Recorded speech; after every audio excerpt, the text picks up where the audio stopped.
อเชิญร่วมบุญใหญ่ครั้งประวัติศาสตร์กับการบูรณะโบราณสถานที่มีอายุเก่าแก่กว่า500 ปี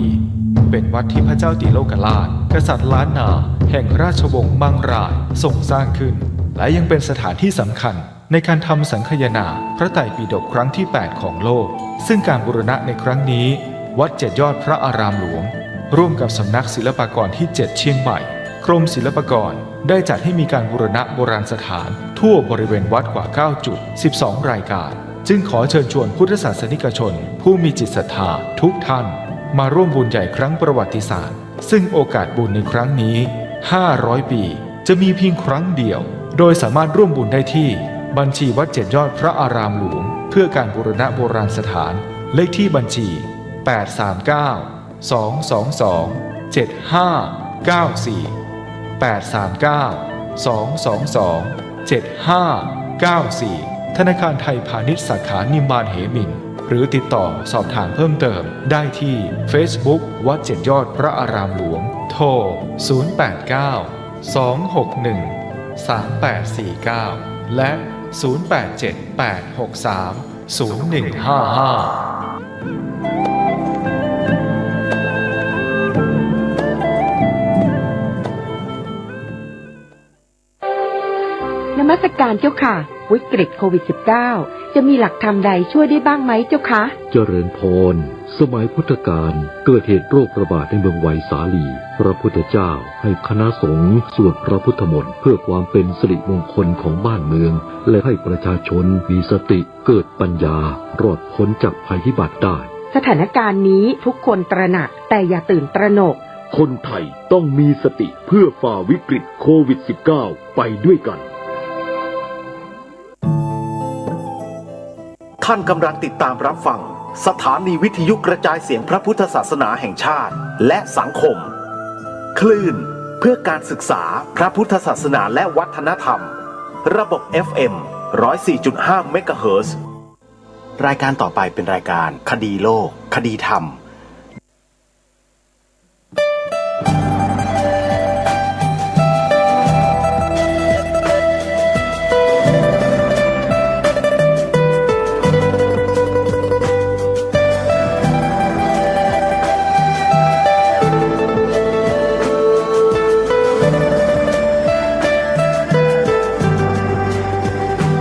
กล้าคิดก็ต้องกล้าทำอย่ากลัวถ้าทำความดีเป็นศึกษาปัญหาให้ทันท่วงทีเมืองไทยจะพัฒนากว่านี้รายการดีคดีโลกคดีธรรมขอรำพันบรรยายความคิดเครื่องหมายแห่งสีทั้งสามงามถนัดขาวคือบริสุทธิ์สีสวัสดิ์หมายพระไตรรัตน์และธรรมะคุ้มจิตไทยแดงคือโลหิตเราใสซึ่งยอมสละได้เพื่อรักษาชาติศาสนาน้ำเงินคือสีโสภาอันจอมประชาถ้าโปรดเป็นของส่วนองค์จักริ้วเข้าเป็นไตรรงค์จึงเป็นสีธงที่รักแห่งเราชาวไทยทหารอวตารนำไป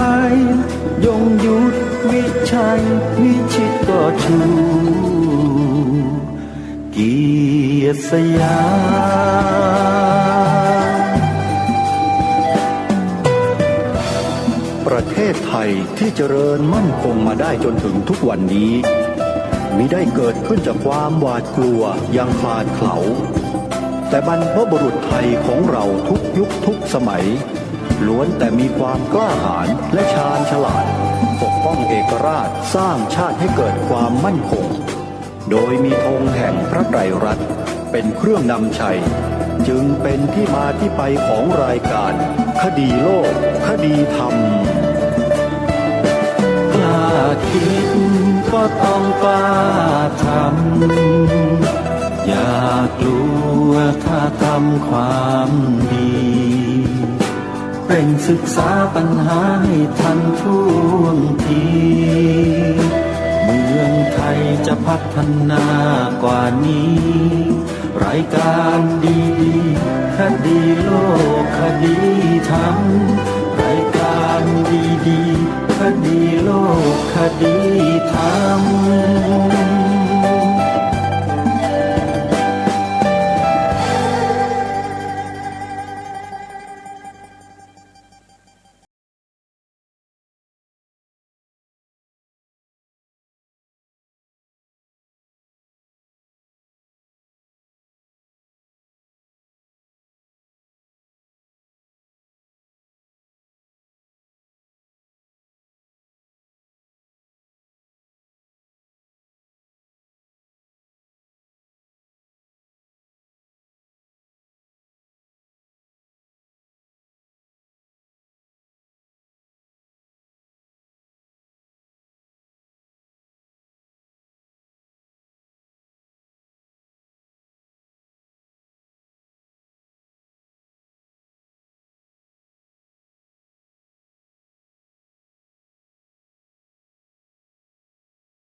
วันนี้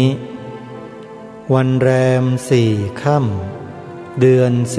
10วันนี้ตรงกับวันเสาร์ที่25กันยายนพระพุทธศักราช2564รายการคดีโลกคดีธรรมมาพบกับท่านผู้ฟังเป็นปกติทุกวันจันทร์ถึงวันศุกร์และวันเสาร์อาทิตย์ทางสถานีวิทยุแห่งนี้ท่านผู้ฟังสามารถดาวน์โหลดแอปพลิเคชันสมาพันธ์สื่อวิทยุพระพุทธศาสนาอาเซียนเพื่อติดตามรับฟังรายการนี้ได้เป็นประจำทุกวันรายการคดีโลกคดีธรรมกำลังนำเสนอเนื้อหาที่เกี่ยวข้องกับธงชาติไทยเนื่องด้วยในเดือนกันยายนของทุกปีเป็นวันสำคัญคือวันพระราชทานธงชาติไทยที่กำหนดขึ้นโดยคณะรัฐมนตรีเมื่อปีพระพุทธศักราช 2560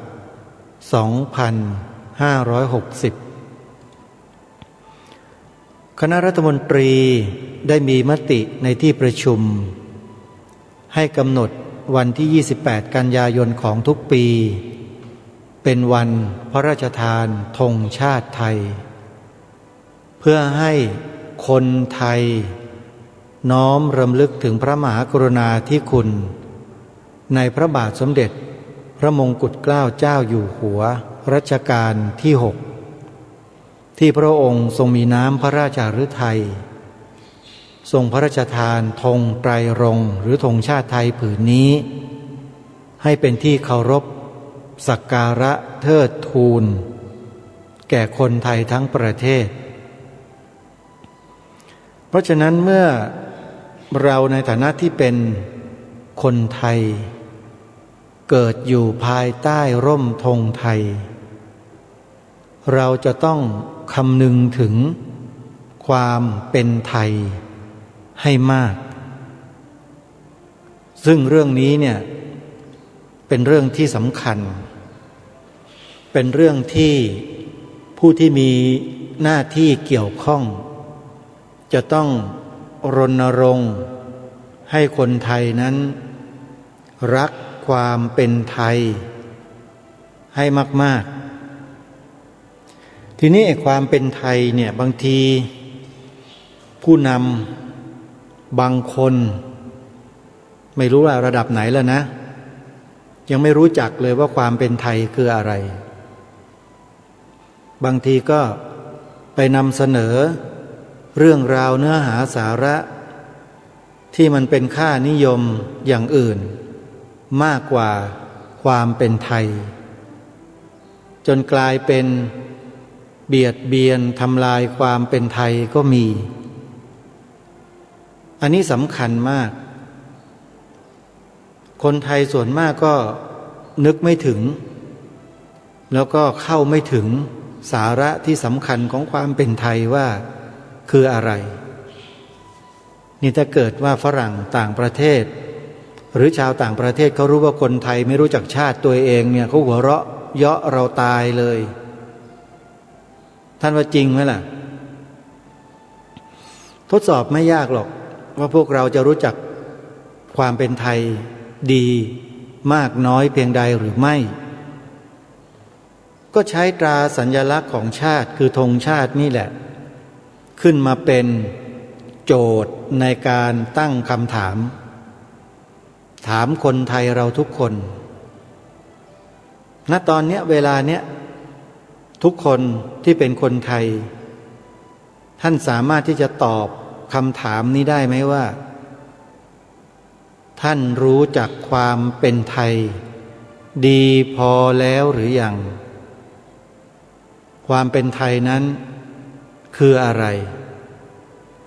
และมีปรากฏเป็นสัญลักษณ์อยู่ที่ไหนความเป็นไทยอยู่ตรงนั้นสรุปง่ายๆก็คือว่าสัญลักษณ์ที่บ่งบอกถึงความเป็นไทยมีอยู่ที่เดียวคือผืนธงชาติพวกเสื้อผ้าอาภรณ์อาหารการกินอะไรต่อไม่อะไรต่างๆเหล่านั้นเนี่ยมันปรับเปลี่ยนไปตามสภาพความรู้สึกนึกคิดของคนที่ได้รับผลกระทบจากอิทธิพลของค่านิยมต่างชาติต่างศาสนามันเป็นเรื่องที่สามารถเปลี่ยนแปลงได้แต่ว่าความเป็นไทยไม่ได้ขึ้นอยู่กับสิ่งเหล่านั้นหมายถึงว่าธงชาติเปลี่ยนแปลงไม่ได้ธงชาติคิดเองไม่ได้แต่ธงชาติทำให้คนไทยรำลึกถึงความเป็นไทยของตนเองได้ด้วยการสร้างจิตสำนึกให้เกิดขึ้นในใจของคนที่อาศัยอยู่ใต้ร่มธงไทยได้ปัญหามันก็อยู่ที่ว่าผู้ที่ดูแลประเทศชาติบ้านเมืองนี้ไม่ว่าจะระดับไหนไม่ว่าจะระดับไหนก็ตามนะที่ท่านเป็นข้าราชการเป็นเจ้าหน้าที่ของรัฐท่านต้องเป็นผู้นำในเรื่องนี้ให้กับประชาชนทั่วไปทำไมจึงต้องกล่าวเช่นนี้ก็เพราะท่านกินเงินเดือนของรัฐเนี่ยกินภาษีของประชาชนทั้งบ้านทั้งเมืองประชาชนทั้งบ้านทั้งเมืองเขาให้เกียรติให้คุณเป็นผู้นำเป็นผู้ดูแลกิจการบ้านเมืองตั้งแต่ระดับไหนตั้งแต่ระดับหมู่บ้านจนกระทั่งไปถึงระดับชาติบ้านเมืองระดับประเทศก็คือผู้ใหญ่บ้านไปจนกระทั่งถึงนายกรัฐมนตรีนี่แหละเขาเรียกว่าผู้นำผู้บริหารกิจการบ้านเมืองท่านเหล่านี้ต้องรู้แล้วต้องรู้มากกว่าประชาชนประชาชนถามเรื่องนี้แล้วต้องตอบได้แล้วต้องให้ความภาคภูมิใจแก่ประชาชนได้ด้วยให้ความภาคภูมิใจยังไงก็คือผู้นั้นจะต้องเป็นผู้รู้เป็นผู้ที่เข้าใจในความหมายของธงชาติของบ้านเมืองตัวเองคือธงชาติไทยทุกวันนี้ลองไปถามดูสิฮะผู้ใหญ่บ้านแต่ละคนกำนันแต่ละคนอบตแต่ละอบตแต่ละคนนายกเทศมนตรีเทศบาลข้าราชการเทศบาลต่างๆแต่ละคนผู้ว่านายอำเภอข้าราชการในจวนผู้ว่า ในที่ทำการอำเภอเขตถามดูที่ว่าเขามีความรู้มีความเข้าใจในเรื่องของธงชาติของตัวเองคือธงชาติไทยหรือเปล่าถามแล้วตอบได้ถูกต้องไหมที่รายการนี้ต้องมาพูดเรื่องนี้เนี่ยเพราะมันมีเหตุอย่างที่บอกเล่าไปตั้งแต่เมื่อวานเนี่ยมันมีคนที่เข้าไปดำรงตำแหน่งในหน้าที่ในหน่วยงานของรัฐแล้วอาศัยอำนาจหน้าที่ตรงนั้นแหละมากระทำการมิบังอาจต่อธงชาติของบ้านเมืองของเรารายการนี้พูดมาหลายต่อหลายครั้งไม่ทราบว่าท่านผู้ฟังนี่เคยได้ฟังกันบ้างหรือเปล่าจะไม่พูดซ้ำหรอกถ้าใครต้องการจะทราบต้องการจะรู้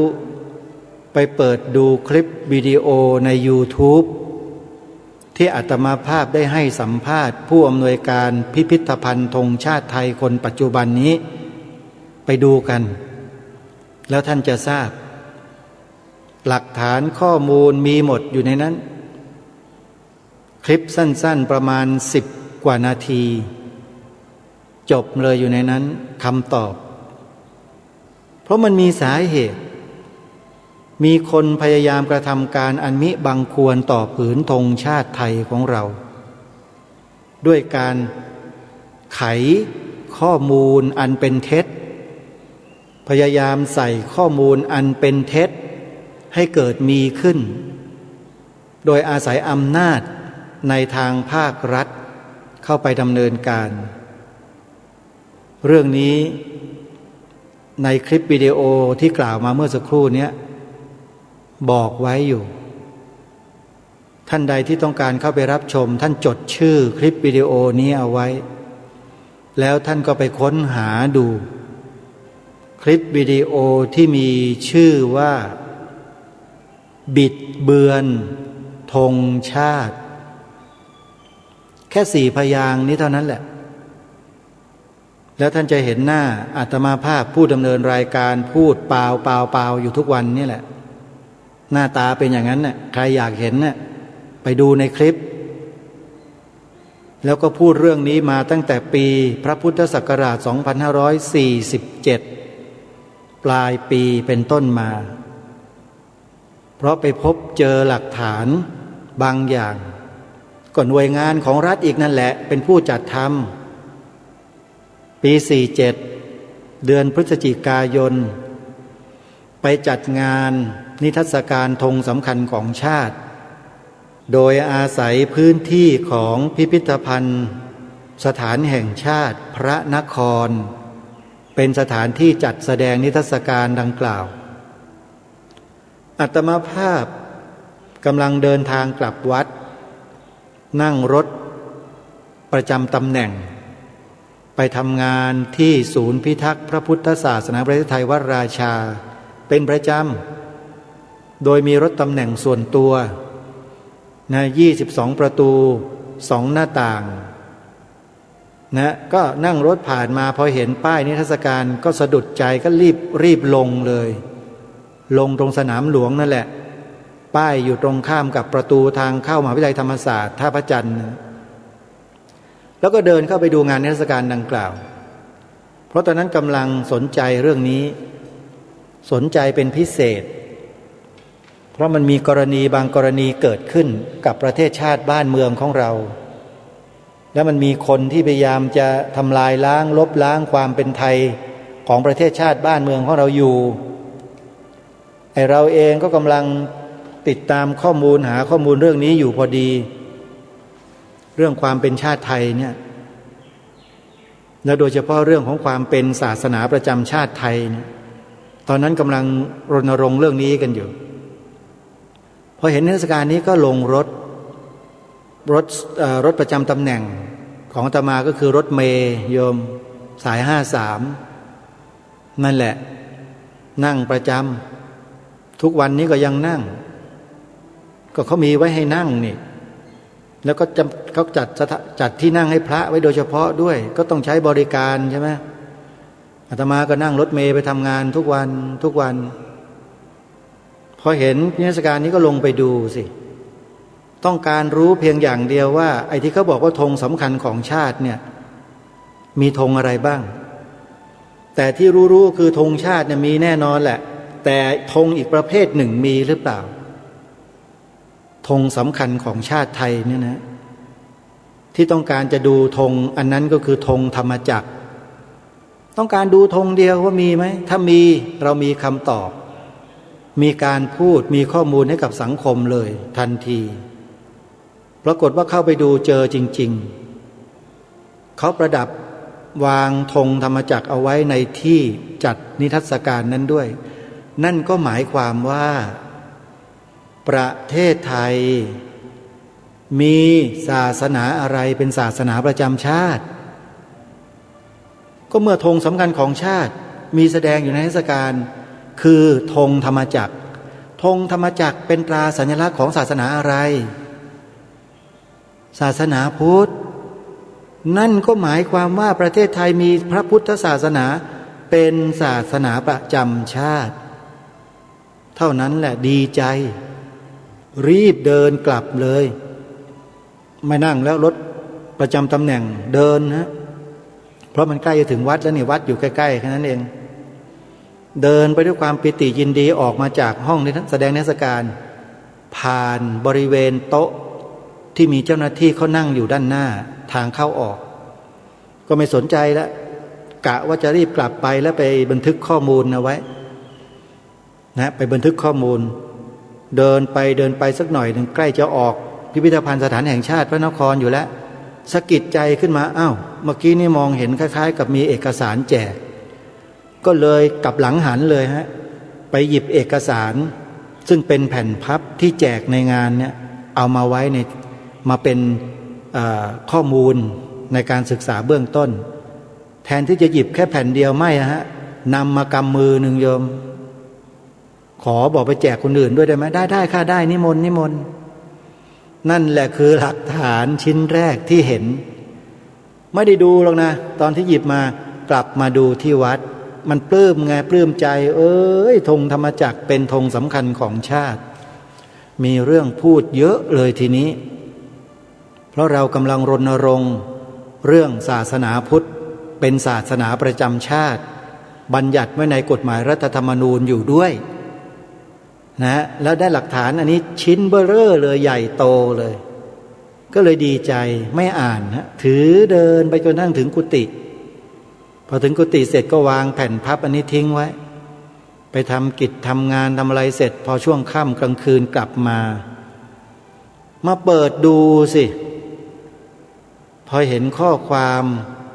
ามหนึ่งเท่านั้นแหละโยมอยู่ไม่ติดเลยทีนี้ เดือดร้อนใจเริ่มครั้งแรกที่เห็น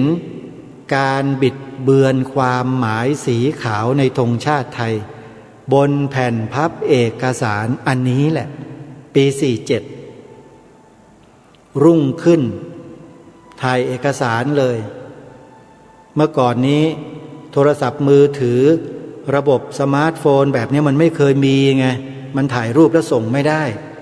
ถ่ายเอกสารฮะแล้วก็พิมพ์ซองจดหมายส่งเขียนข้อความรายละเอียดบางอย่างไปด้วยให้ทุกคนตื่นรู้ว่ามันมีการบิดเบือนความหมายพระราชทานธงไตรรงค์ขององค์พระมหากษัตริย์ไทยของเราแล้วนะปี47ไปดูในคลิปวิดีโอที่อาตมาภาพแนะนำให้ไปเปิดดูใน YouTube บิดเบือนธงชาตินั้นก็มีโพสต์ไว้อยู่ข้อความเนี้ยข้อความแรกที่เห็นเนี่ยมีอยู่ในนั้นแหละอาตมาภาพก็พูดเท้าความมาจนกระทั่งถึงปัจจุบันนี้ออกเป็นหนังสือเป็นเล่มๆเลยแล้วก็พิมพ์ครั้งแรกถึง 50,000 เล่มแจกพร้อมกับการออกไปจัดงานนิทรรศการ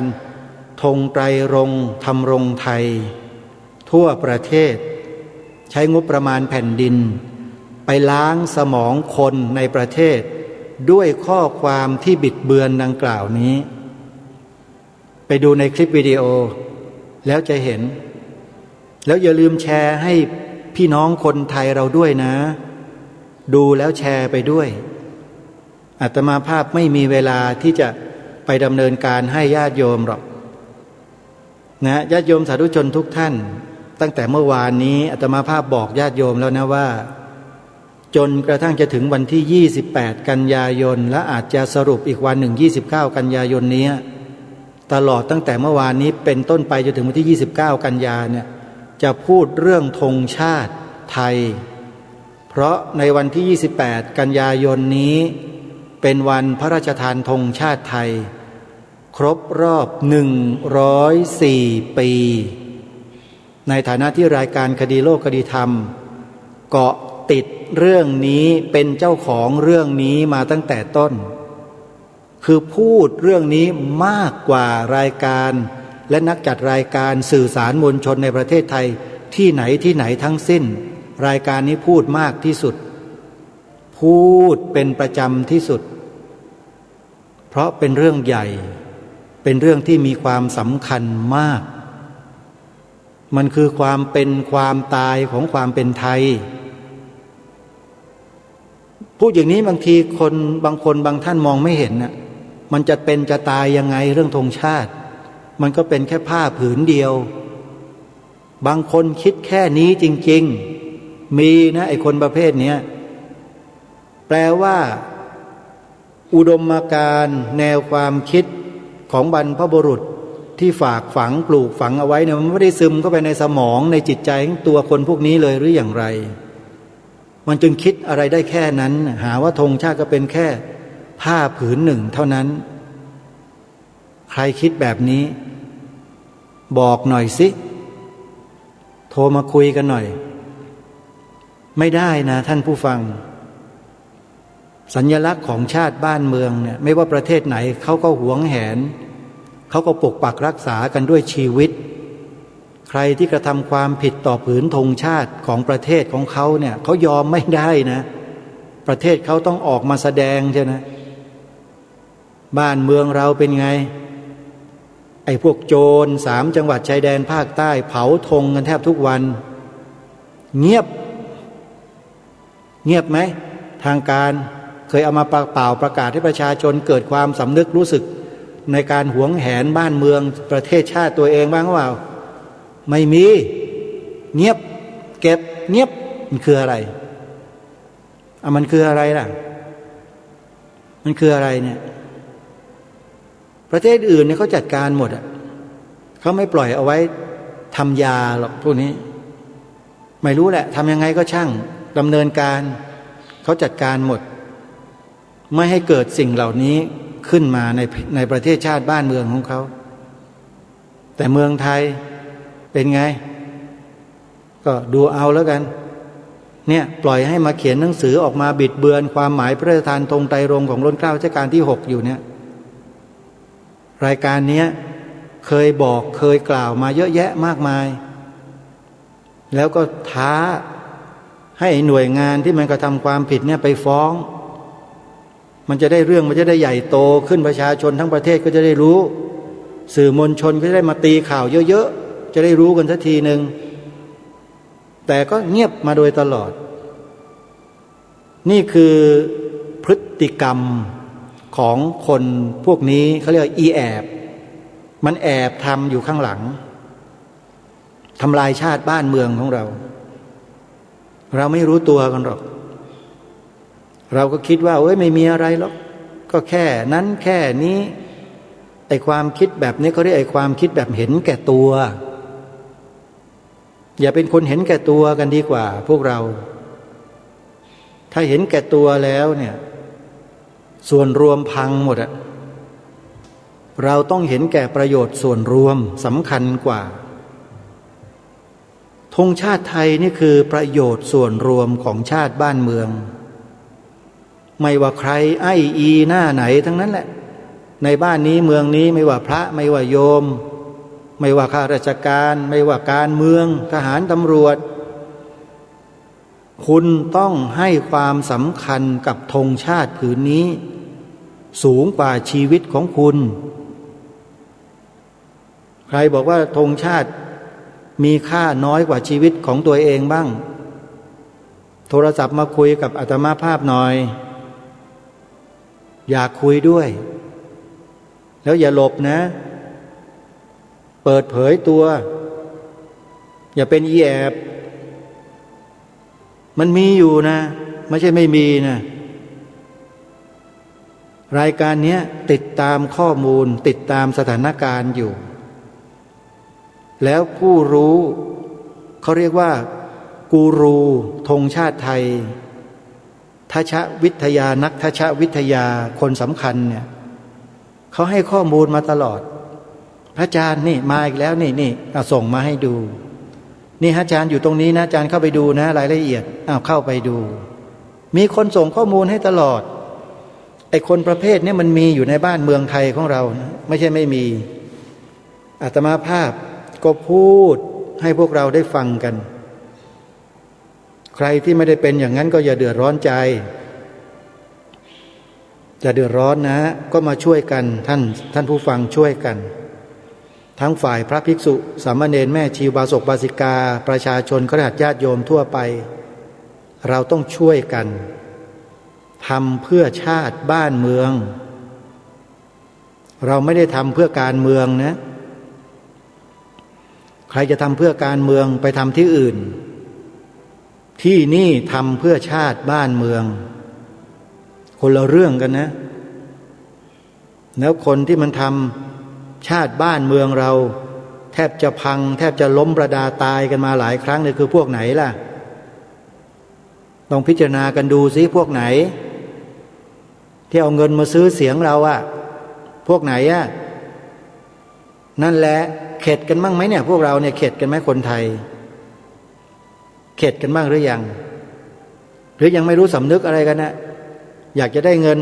500,000กันอยู่แค่นั้นเหรอรายการนี้พูดมานานแล้วนะไอ้เรื่องซื้อสิทธิ์ขายเสียงเนี่ยมันคือตัวทำลายชาติบ้านเมืองเห็นกันอยู่ตำตายังทำกันอยู่ทั้งไอ้คนซื้อทั้งไอ้คนขายเนี่ยทางการก็พยายามตั้งองค์กรอิสระขึ้นมาจะมาปราบจะมาปรามจะอะไรมันเคยปราบได้ที่ไหนน่ะมันปราบไม่ได้ทำไมปราบไม่ได้องค์กรอิสระมีคนอยู่เพียงแค่หยิบมือเดียวอำนาจก็มีแค่อยู่แค่นั้นแต่คนพวกนั้นแหละมาไปมาเครือข่ายโยงใยกันทั้งบ้านทั้งเมืองวิธีการที่จะแก้ไขและป้องกันคนพวกนี้เนี่ยทำอย่างที่รายการบอกเนี่ย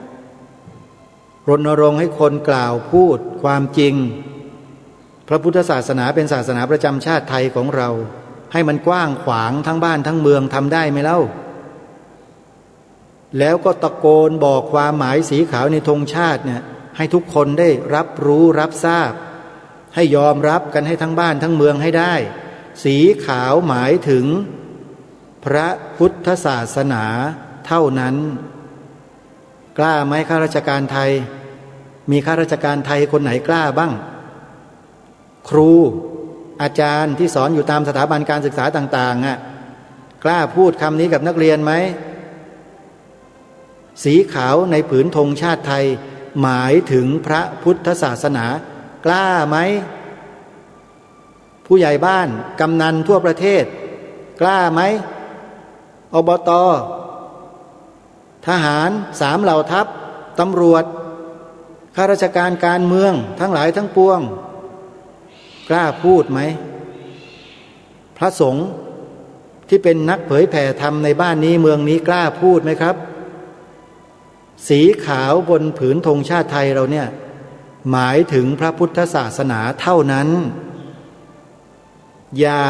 ประมาทเป็นอันขาดในเรื่องนี้ขอบอกเลยกับทุกท่านผู้ฟังทุกท่านว่าอย่าประมาทมันมีคนพยายามเล่นแร่แปรธาตุประเทศไทยของเราอยู่มีจริงๆถ้าเรานิ่งเราไม่ช่วยกันจบนี่ดีนะที่ท่านหม่อมหลวงการตะพงศ์วรวุฒิออกมาอาจารย์บรรจบบรรณรุจิออกมาอปพส.ก่อตั้งขึ้นมา นะแล้วก็พรรคการเมืองบางพรรคตั้งขึ้นมาแต่ศักยภาพกำลังยังน้อยอยู่แต่ก็ดีกว่าไม่ทำอะไรเลยท่านเหล่านี้ที่เอ่ยนามมาเนี่ยออกมาพูดความจริงมากขึ้นแล้วก็ร่วมกันต่อสู้กับภัยมืดที่มองไม่เห็นอย่างต่อเนื่องรายการคดีโลกคดีธรรมได้สัมผัสได้ร่วมกิจกรรมร่วมรายการกับท่านเหล่านี้อยู่เนืองๆเรื่องทั้งหลายเหล่านี้จึงเข้าใจและรู้ไม่มีปัญหาอะไรแต่สำหรับคนที่ไม่เข้าใจเพราะยังไม่รู้เนี่ยอย่ามีปัญหานะเรื่องนี้อย่ามีปัญหาให้เดินตามรอยเบื้องพระยุคลบาทให้จงรักภักดีต่อองค์พระมหากษัตริย์เอาไว้การที่รายการคดีโลกคดีธรรมทำอย่างนี้พูดอย่างนี้เนี่ยเพราะจงรักภักดีถ้าไม่จงรักภักดีจะไม่ทำถ้าเห็นแก่ตัวจะไม่ทำบอกได้แค่นี้แหละแล้วถ้าใครเห็นแก่ตัวแล้วจะมาว่ารายการนี้ตำหนิรายการนี้มาห้ามรายการนี้ไม่ให้พูดคนเห็นแก่ตัวนั้นจงหลีกไปไกลๆอย่าเข้ามาใกล้เพราะรายการนี้ยอมอะไรยอมได้ทุกเรื่องแต่ยอมเรื่องนี้ไม่ได้เพราะฉะนั้นท่านผู้ฟังทุกท่านการที่เราจะปกปักรักษาความเป็นชาติบ้านเมืองไทยของเราเอาไว้ได้นะข้อแรกที่เราต้องมีคือต้องมีศรัทธาก่อนศรัทธาต่อบรรพบุรุษบรรพชนไทยของเรามีหรือยังศรัทธาแบบไหนจุดธูปไปขอหวยขอลาภขอตำแหน่งกันหรือไงที่อนุสาวรีย์นั้นอนุสาวรีย์นี้แค่นั้นหรือเปล่าอันนั้นไม่ใช่ศรัทธาอันนั้นเขาเรียกว่าบ้านั่นน่ะบ้าตำแหน่งอยากได้อยากดีอยากมีอยากเป็นมันจะทำประโยชน์อะไรได้ล่ะแบบนั้นน่ะพอได้ไปมันก็นั่งเฉยๆเห็นแก่ตัวเหมือนเดิมศรัทธาต่อบรรพบุรุษบรรพชนต่อองค์บุรพมหากษัตริย์ของชาติบ้านเมืองเนี่ยคือต้องทำสิ่งที่ถูกต้องพูดในสิ่งที่ถูกต้องแล้วก็ต้องมีความกล้าหาญเด็ดเดี่ยวในการทำการพูดการคิดในสิ่งที่ถูกต้องการออกมานำพาให้ผู้คนกล่าวและพูดความจริงเกี่ยวกับเรื่องความหมายธงชาติโดยเฉพาะสีขาวในธงชาติหมายถึงพระพุทธศาสนาเท่านั้นตรงเนี้ยใครว่าผิดบ้างอยากรู้เหลือเกินใครในประเทศนี้บอกว่าพูดอย่างนี้พาพูดแบบนี้ทำแบบนี้แล้วผิดตรงไหนผิดยังไงมีบรรพบุรุษไทยคนไหนที่บอกว่าทำอย่างนี้แล้วผิดบ้างไปยกตัวอย่างมาดิมีหรือเปล่าอาตมาภาพสืบค้นมาทั้งหมดแล้วไม่มีเลยมีแต่นำพาให้พวกเราทำอย่างที่รายการนี้ทำนี่แหละยอยกพระพุทธศาสนาใครที่ไม่ยอยกไม่ยกย่องแล้วเหยียบย่ำไปห่างๆอย่าเข้ามาใกล้นะ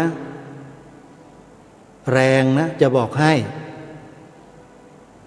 เรื่องนี้สำคัญนะสำคัญจริง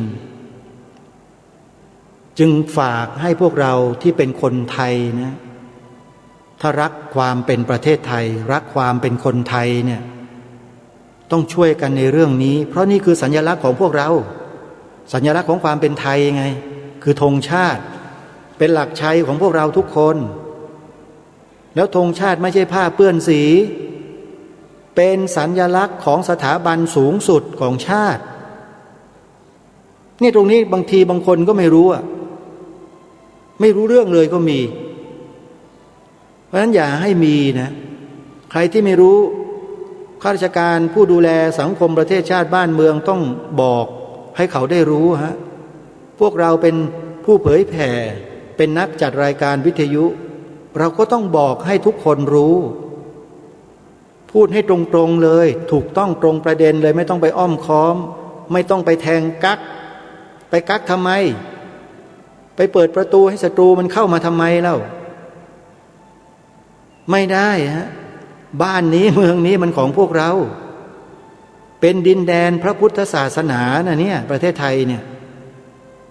ไม่ใช่บ้านเมืองของแขกของฝรั่งเป็นของไทยเป็นเอกราชนะบ้านเมืองเนี้ยไอ้พวกเราเนี่ยมันไม่หวงแหนกันเลยหรืออย่างไงความเป็นเอกราชเกียรติและศักดิ์ศรีตรงเนี้ยไม่รักไม่หวงแหนกันเลยหรือถึงพยายามที่จะหลีกเลี่ยงไม่ช่วยไม่ทำหน้าที่กันเลยถาม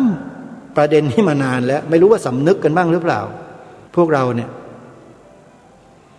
ฝากนะผู้ใหญ่วิชัยอยู่เดิมบางนางบวชอยู่สามชุก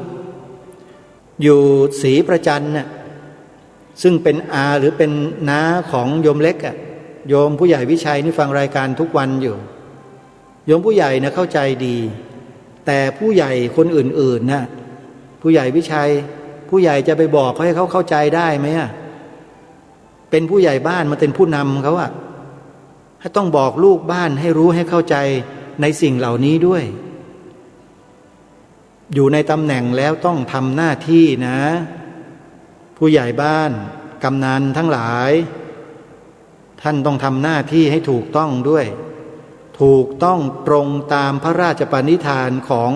องค์พระมหากษัตริย์ไม่ใช่ไปทำตามปณิธานของใครก็ไม่รู้ไม่ใช่นะทำอย่างนั้นนะไม่ใช่นะจะบอกให้จะมีบุญคุณต่อตัวเองครอบครัวตัวเองแค่ไหนก็ตามไม่ใช่นะไปทำตามคนพวกนั้นไม่ได้ต้องทำตามพระราชปณิธานขององค์บุรพมหากษัตริย์เท่านั้นหมายถึงเรื่องธงชาติเนี่ยไม่ได้พูดเรื่องอื่นนะเรื่องธงชาติต้องดำเนินรอยตามเบื้องพระยุคลบาทเท่านั้นคุณไปตามคนอื่นไม่ได้สีขาวหมายถึงพระพุทธศาสนาเท่านั้นไม่ใช่ศาสนาอื่นนะใครที่ไปเอาศาสนาอื่นมาใส่ในสีขาวธงชาติแล้วเที่ยวไปเป่าประกาศเลอะเทอะสกปรกไปหลอกลวงคนไทยให้เชื่อตามเนี่ยพวกนี้เลวสุดๆเลวมากขอบอกเลยไม่มีใครกล้าพูดหรอกแม้แต่นายพลเอกยังไม่กล้าพูดเลยทั้งที่เป็นความถูกต้องของบ้านเมืองอาตมาภาพนี่ชวนให้พูดมานานแล้วเรื่องนี้ไม่กลัวอะไรกันนักหนาไอ้พวกเราเนี่ยบ้านเมืองนี้เป็นเอกราชแท้ๆแต่ขี้ขลาดตาขาวกันทั้งบ้านทั้งเมืองแปลกไหมรายการนี้พยายามปลุกจิตสำนึกในข้อนี้ให้แก่พวกเราที่ถูกมอมเมาล้างสมองกันมานานให้ตื่นจากหลับไหลได้แล้วมันจะยึดบ้านเมืองเราอยู่แล้วคนพวกนี้อปปสเนี่ยเขาออกมาเปิดเผยกันทุกวันอยู่นั่นน่ะเคยไปดูกันบ้างหรือเปล่าไปติดตามดูกันบ้างสิข้อมูลอยู่นั่นน่ะเต็มไปหมดเขากล้าที่จะเอามาเปิดเผยแต่ทางรายการไม่ทำอย่างนั้นไงเพราะมันไม่ใช่หน้าที่มันคนละส่วนกันทางอปสก็ทำไปรายการคดีโลกคดีธรรมก็ทำอย่างนี้ไปมันคนละเส้นทางแต่มันไปขนานกันได้ไปสู่เป้าหมายเดียวกันไม่ทราบว่าเข้าใจกันบ้างหรือเปล่าเดินคนละเส้นทางนะแต่เป้าหมายเนี่ยอยู่จุดเดียวกันเลยถึงเส้นชัยเหมือนกันคือรักษาประเทศชาติบ้านเมืองเอาไว้เหมือนกันเลยแนวคิดอันเดียวกันแต่วิธีการต่างกันเท่านั้นถามว่าอปปสเขาทำถูกต้องไหมถูกต้องเลย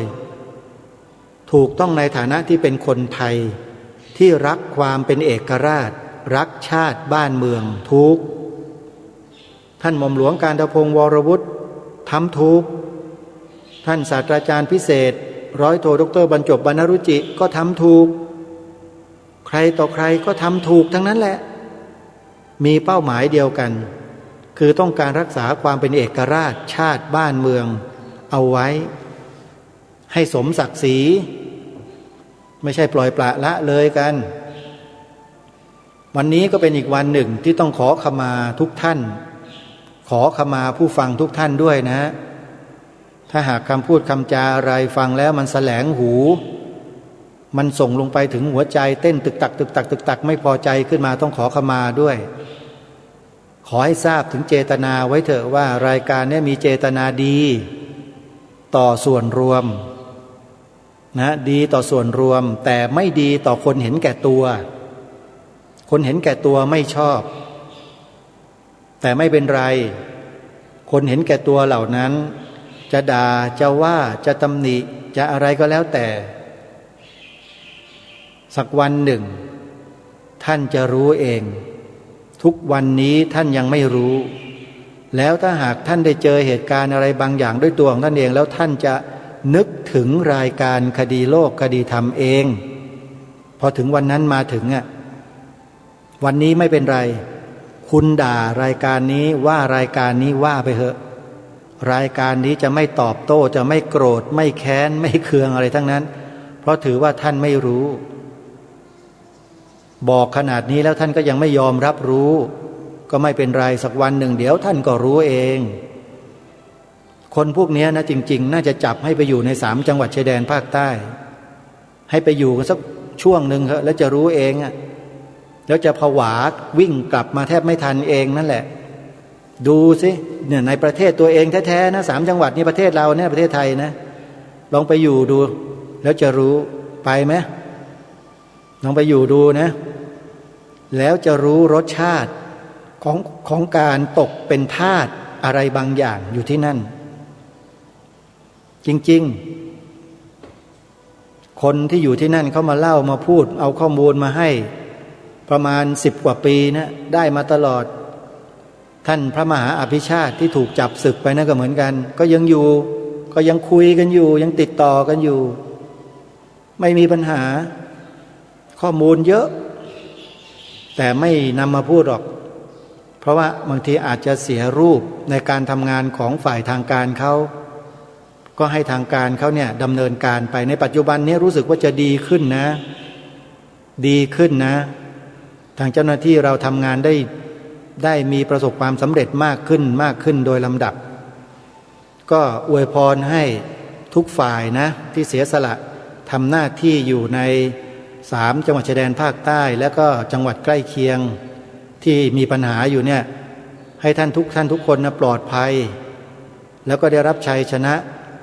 ทุกประการสามารถนำเอาความสุขความสันติสุขที่ถูกต้องดีงามที่แท้จริงไปทดแทนไอ้ความสันติความสุขที่จอมปลอมเหล่านั้นให้ได้นำความสุขที่แท้จริงกลับคืนมาเพื่อให้ความสงบเกิดขึ้น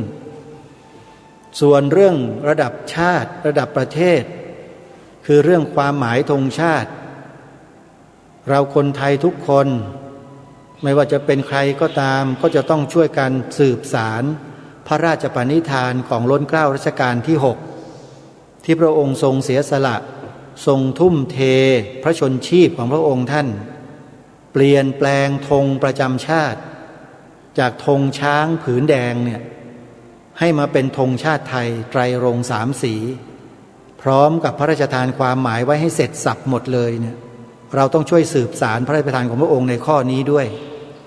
จึงให้เราทำหน้าที่ในข้อที่2ท่องจำความหมายพระราชทานธงไตรรงค์ให้ได้ทั้งหมดเริ่มตั้งแต่ขอร่ำรำพันบรรยายความคิดเครื่องหมายแห่งสีทั้ง3งามถนัดขาวคือบริสุทธิ์สีสวัสดิ์หมายพระไตรรัตน์และธรรมะคุ้มจิตไทยแดงคือโลหิตเราไซซึ่งยอมสละได้เพื่อรักษาชาติศาสนาน้ำเงินคือสีโสภาอันจอมประชาทะโปรดเป็นของส่วนองค์จัดริ้วเข้าเป็นไตรรงค์จึงเป็นสีธงที่รักแห่งเราชาวไทยทหารอวตารนำไปยงยุทธวิชัยวิชิตก็ชูเกียรติสยามคือคำแต่ละคำในพระองค์ทรงร้อยกรอง มีการคล้องจองกันแล้วท่องง่าย จับให้ได้เถอะแล้วท่านจะจำได้ตลอดชีวิตเลย ถ้าหากจำไม่ได้ เดี๋ยวเนี่ยร้องตามเพลงที่จะเปิดให้ฟังเนี่ยเพลงของรายการคดีโลกคดีธรรมเนี่ยความหมายพระราชทานธงไตรรงค์ที่สมบูรณ์อยู่ในเนื้อเพลงนี้ทั้งหมดเลยพูดง่ายๆก็คือท่านร้องเพลงนี้ได้ท่านก็จำบทพระราชนิพนธ์ความหมายธงไตรรงค์ได้ส่วนเรื่องขึ้นทะเบียนเขียนใบสมัครปฏิญาณตนเป็นพุทธมามกะตลอดชีวิตตามรอยเบื้องพระยุคลบาทนั้นเดี๋ยวค่อยมาว่ากันในรายละเอียดวันนี้เวลาของรายการหมดลงแล้วอาตมาภาพต้องขอสมมุติยุติรายการไว้แต่เพียงเท่านี้ขอความสุขสวัสดีในธรรมแห่งองค์สมเด็จพระบรมศาสดาสัมมาสัมพุทธเจ้าจงปรากฏเกิดมีขึ้นในจิตใจของท่านผู้ฟังทุกท่านทุกคนเทินขอเจริญพรกล้าคิดก็ต้องกล้าทำอย่ากลัวถ้าทำความดีเร่งศึกษาปัญหาให้ทันท่วงทีเมืองไทยจะพัฒนากว่านี้รายการดีคดีโลกคดีธรรมขอรำพันบรรยายความคิดเครื่องหมาย